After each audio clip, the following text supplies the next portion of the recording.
اعوذ باللہ من الشیطان الرجیم، بسم اللہ الرحمن الرحیم۔ آج کی اس ویڈیو میں اپنے تمام دوستوں کی طرف سے بہت سی گزارشات پر ایک بہت ہی خوبصورت واقعہ پیش کیا جائے گا۔ تو واقعے کا آغاز کچھ اس طرح ہوتا ہے کہ ایک آدمی بڑی تھکن کی حالت میں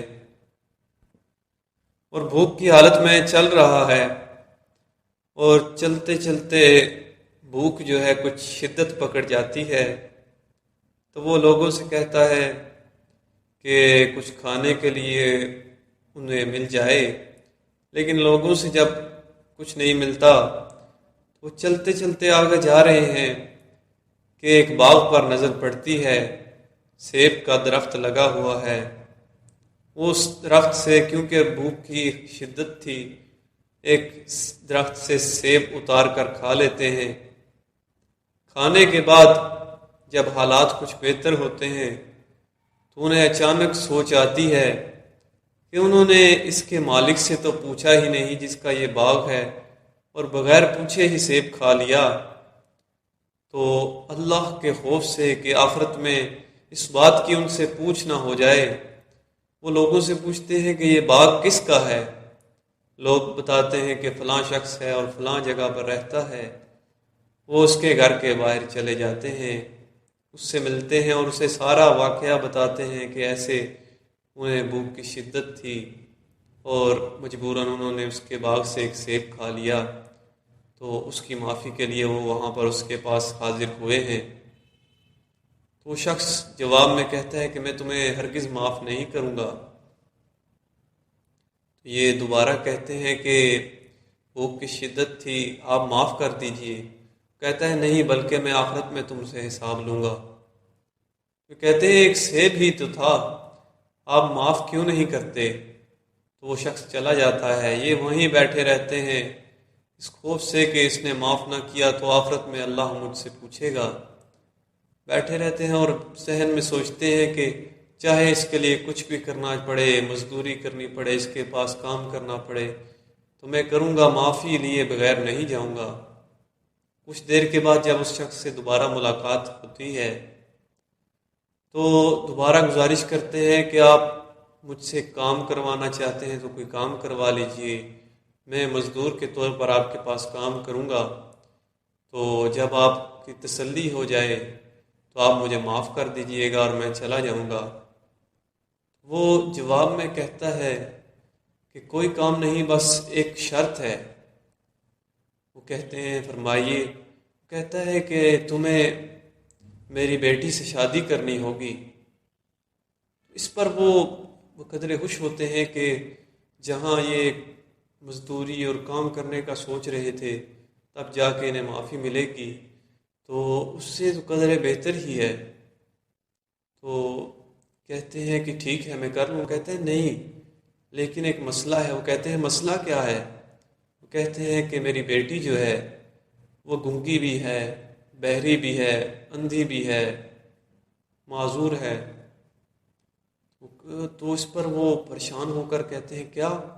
وہ کہتا ہے نہیں، اگر تم نے شادی نہ کی تو پھر تمہیں میں معاف نہیں کروں گا، سوچ لو۔ تو وہ بڑے پریشان ہو کر آخر کار معافی کی طلب میں کہتے ہیں کہ ٹھیک ہے میں تیار ہوں، اور ایک تاریخ ان کے درمیان طے ہو جاتی ہے، اور آخر کار وہ تاریخ آ جاتی ہے اور وہ واپس ان کی طرف پلٹ رہا ہوتا ہے وہ آدمی۔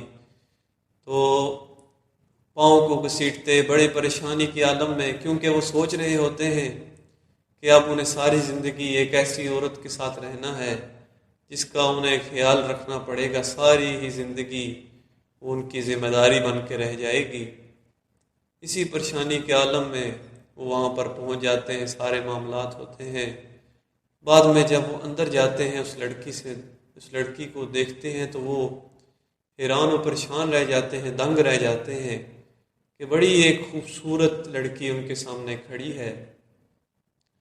وہ لڑکی آگے بڑھتی ہے اور کہتی ہے آپ ضرور حیران رہ گئے ہوں گے۔ وہ کہتے ہیں ہاں میں حیران ہوں کہ تمہارے باپ نے مجھ سے کہا تھا کہ تم اندھی بھی ہو، گونگی بھی ہو، بہری بھی ہو اور معذور بھی، تو تم تو بالکل ٹھیک ہو۔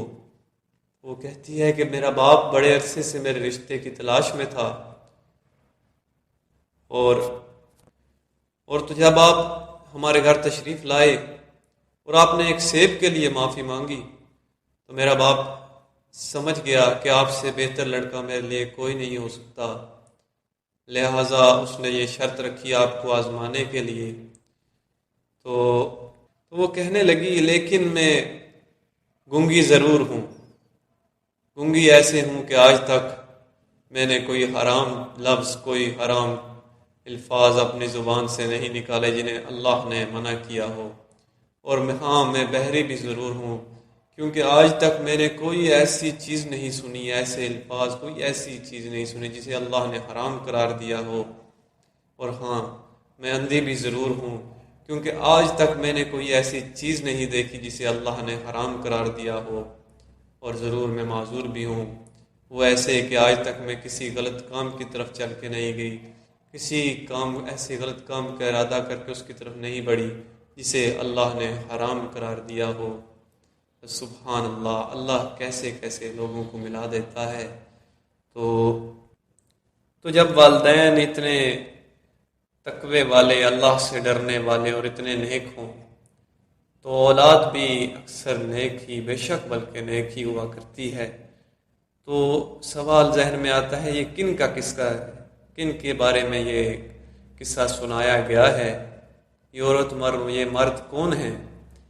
تو وہ ایک بڑے عالم کے والدین ہیں جسے دنیا آج امام ابو حنیفہ کے نام سے جانتی ہے۔ تو یہ ایک بڑا ہی خوبصورت واقعہ تفسیر 360 کی طرف سے اپنے تمام سننے والوں کے لیے پیش کیا گیا ہے، اور اس میں بہت ہی بڑا پیغام ہے کہ جہاں ہم اتنی بڑی برائیاں، اتنے بڑے گناہ کر کے بھی اللہ سے نہیں ڈرتے، اللہ کے بارے میں ذہن میں سوچتے تک نہیں ہے کہ وہ ہمیں دیکھ رہا ہے، تو کہاں وہ آدمی جس نے بھوک کی شدت میں ایک سیب توڑا، اسے کھا لیا، اور پھر اسے کیا کیا کرنا پڑا۔ تو اللہ تعالیٰ سے دعا ہے کہ ہمیں بھی تقوی عطا کرے، ایمان کی پختگی نصیب فرمائے، آمین یا رب العالمین۔